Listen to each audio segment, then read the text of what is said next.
बिस्मिल्लाहिर्रहमानिर्रहीम। अस्सलामु अलैकुम वरहमतुल्लाहि वबरकातुहु। उम्मीद در به کوم چې تاسو ټول به ټیک ټاک کې د صحت ما مزیات لې. الله پاک دې تاسو ټول خوشحاله کړي. الله پاک دې تاسو ټول په خپل حفاظت کې دا ساتي. الله پاک دې ټولو خلکو پریشانۍ دا ختم کړي. الله پاک دې تاسو د چا محتاجۍ نه، صرف د الله پاک تاسو د خپل اطاعت دا محتاج ساتي. الله پاک هغه ذات دی چې انسانان اوري، انسانان ګوري، د انسانانو حاجتونه دا ټول پوره کوي. انسانانو څونه پریشانۍ وي، دا ټولې پریشانۍ الله پاک دا ختموي. الله پاک دې زموږ او ستاسو ټولې پریشانۍ دا ختمې کړي.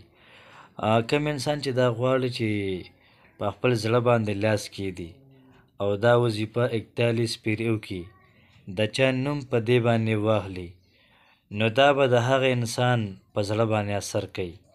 دا داسې طاقتورترین عمل دی، دا داسې مضبوط عمل دی چې دلته تا په خپل زړه باندې لاس کېښودو، دا وظیفه تا 41 پیرې وکړله، هلته چې ستا کوم محبوب دی د هغه په زړه باندې به اثر کوي. موږ پښتو کې یو متل کوو چې د زړه نه بل زړه ته لار وي. نو که یو انسان د بل چا دپاره دا ووایي او د بل چا دپاره دی جاړي، دی د بل چا دپاره غم کوي، افسوس کوي، بېقراره وي، خو چې کله تاسو دا وظیفه وکړله هغه به ستا دپاره بیا غمجن وي، ستا دپاره پریشانه وي. نو که تاسو مثال په طور په خپله غم کوئ، په خپله هغوی پسې خفه یې، نو دا وظیفه تاسو وکړئ، اثر به دا وي چې هغه به تاسو پسې خفه وي. هغه به کوشش کوي چې څنګه به د سره ملاقات وکړم، څنګه به د سره زه میلاو شم، نو د هغه خوشحالي به ستا خوشحالي کې وي. نو الله پاک دې زموږ او تاسو او د ټول انسانانو په ژوند کې دې دا بهار راولي. نو یقین سره دا وظیفه وکئ، یقین تاسو وساتئ چې هغوی به ستاسو لپاره ډېر زیاته دا به بېقراره کېږي. هغوی ته به اعلی سکون میلاویږي چې کله ته په سکون کې، کله تا ته سکون میلاویږي.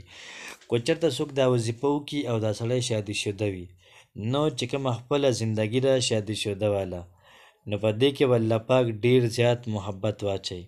او که چېرته شادي شده نه وي او نکاح کول غواړي، نو بالکل به الله پاک د دوی په دې عمل کې ډېر زیات زبردست طاقت واچوي. او تاسو یقین وکړئ دا وظیفه دومره طاقتوره ده چې د 7 سمندرو نه اخوا ستا محبوب وي، نو بالکل په هغه باندې به اثر کوي. او فرمایي چې تر مرګه پورې دا وظیفه به خامخا خپل اثر دا به ښایي او محبوب به پریشانه کوي او ستا خواته بیا خامخا راولي. نو اجازت سره د وظیفې اجازت دا ده چې ټولو خلکو ته د دې وظیفې دا اجازه شته دی، هر سړی دا وظیفه دا کولی شي. خو صرف دومره کوئ، چې دا ویډیو لږه پوره ګورئ او دغه شان چینل سره سبسکرایب کړئ، ځکه چې ویډیو سازول دا ډېر ګران کار دی. نو راځئ چې زه د وظیفې طرف ته یا وهابو وظیفه ده، یا وهابو چې کوم لفظ دی دا د الله پاک په صفتي نومونو کې ډېر زیات غوره، ډېر زیات بهترین نوم دی.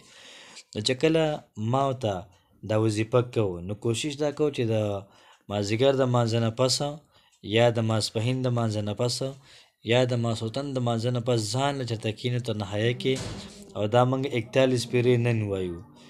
نو چې کوم محبوب دی د هغه کوم شکل دی، شباهت دی، تصویر دی، دا مخې ته راولو. نو په تصور کې د هغه تصویر مخې ته راولو او سترګې پټې کړو، دا موږ 41 پیرې ووایو او د هغه طرف ته یې داسې وردم کړو. نو تاسو یقین کوئ داسې ناشنا وظیفه ده، داسې جادو واله وظیفه ده چې تاسو بیا د دې اثر ته تماشه کوئ.